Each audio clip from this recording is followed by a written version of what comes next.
नमस्कार मंडळी. झी मराठीवरील गाजलेल्या मालिकांपैकी एक म्हणजे देव माणूस. सत्य घटनेवर आधारित असलेल्या देव माणूस या मालिकेने प्रेक्षकांची मन जिंकली होती. 2020 मध्ये या मालिकेचा पहिला भाग आला होता. यामध्ये किरण गायकवाडने डॉक्टर अजित कुमार हे प्रमुख पात्र साकारलं होतं. स्वतःच्या फायद्यासाठी गावातल्या लोकांच्या जीवाला धोका निर्माण करणारा असा हा देवी सिंग पुन्हा एकदा प्रेक्षकांच्या भेटीला येणार आहे. तर काही महिन्यांपूर्वीच या मालिकेचा दुसरा भाग प्रसारित झाला होता. या भागाला सुद्धा प्रेक्षकांनी उदंड प्रतिसाद दिला.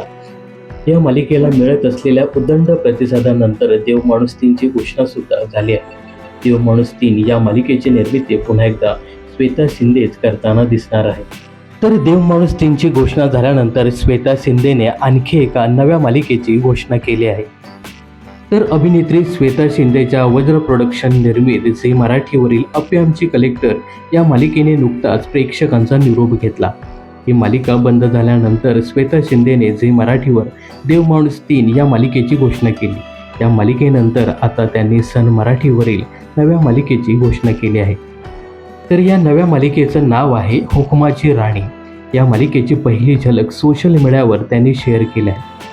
नव्या मालिकेचा टीझर शेअर करत त्या म्हणतायत, आणखीन एक नवीन सुरुवात, नवी मालिका हुकुमाची राणी ही लवकरच आपल्या सन मराठीवर.